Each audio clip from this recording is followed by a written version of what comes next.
to admit, last night's first round NBA playoff game between the number 2 seed, Phoenix Suns, and 7th seeded LA Lakers, it was must watch for me. You know, at least the playoffs have been interesting, you know, from a number of different angles. But this possibly being this being an elimination game. What's pizza? Looking for Peter? What in the world? Being an elimination game for LeBron James in the first round was unheard of. I mean, the man was 14-0 in first round series in his career. And very quickly, this became a discussion by Stephen A. Smith and a few others. But he's the mouth of sports, at least ESPN Sports.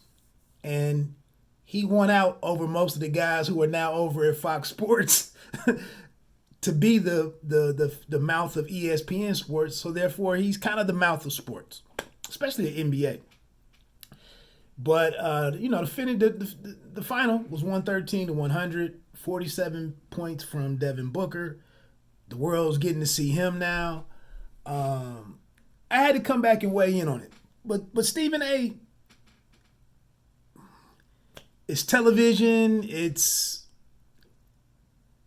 Everybody has to weigh in with their opinion. You have to give your take. That's the first take. That's the name of the show. This might have been on his spinoff program that he has, but he tried to challenge LeBron, and he tried to put the narrative out there that if LeBron wants to be in the GOAT conversation or wants to win the GOAT conversation, that he had to win this game. I think even Legs was with me. This game was meaningless. You really tuned in to see if LeBron could do the impossible at 36 or whatever he is. Year 18 next year, could he do something magical? That's why you tuned in, but the expectation that he did it really wasn't all that great. I would suggest a hell of a video from my man Damian Adams, The Real Deal with Damian Adams podcast or his YouTube channel.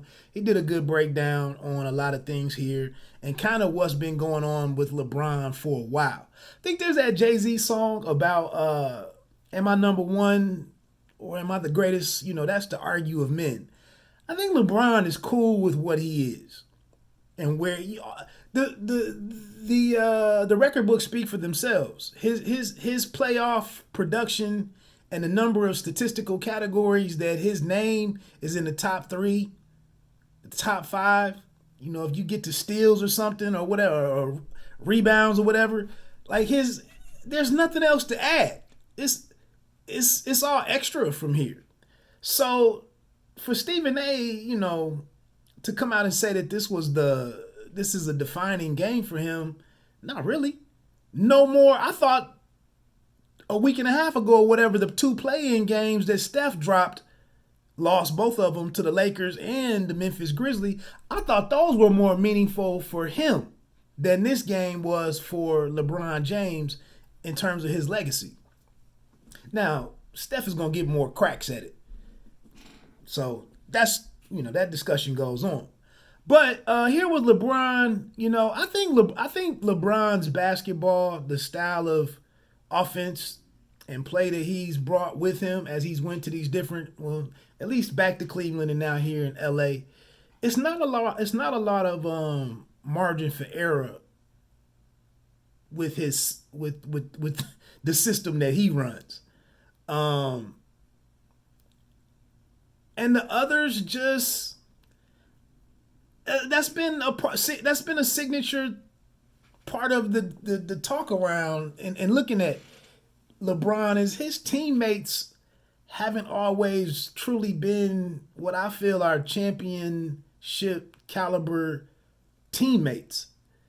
And here, Schroeder being your point guard, I know he doesn't control the ball as much as an Isaiah Thomas, or even a Derek Fisher.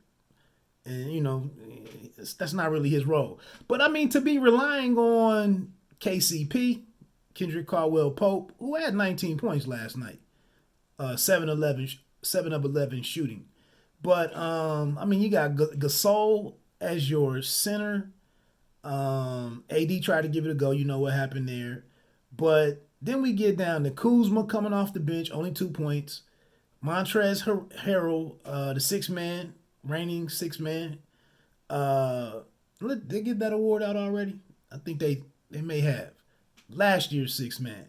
But 2 points from him. Wesley Matthews comes in with 12.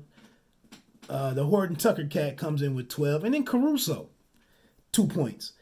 Like, these aren't real championship pieces to me. You know, you look at some of the guys on the Spurs teams.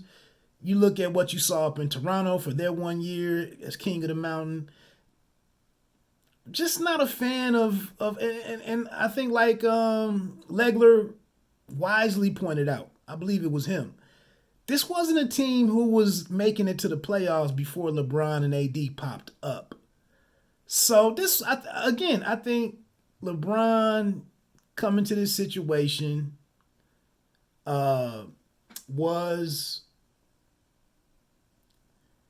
more about putting this together and figuring out how to wind down this career and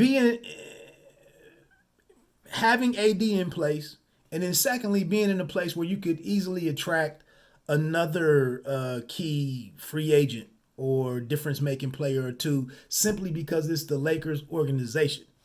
So while we want to sit here and put all of these lofty expectations on LeBron, I just don't think it's really applicable here. And I think LeBron's attitude in going through these last two games and the candor that I saw in his interviews and whatnot, he knows what it is. And they'll try to regroup over over the offseason, see what addition can be made, and take another crack at it. But life is still really great for LeBron. That game meant nothing. I love that some things held up. You can't coast and miss games and not have a team together and then and just make it to the dance, a bottom 4, bottom 2 seed and figure it all out on the fly in the playoffs. So I liked that a team that showed what they could do over 70-some games, whatever it was this year. I liked that the team who had was a model of consistency actually won out. So anyway, that's it, man.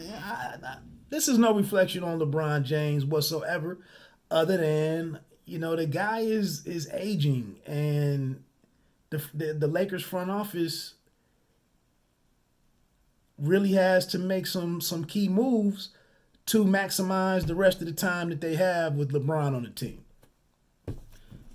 Pay me no mind, sports and entertainment. You don't have to be great to start, but you have to start to be great.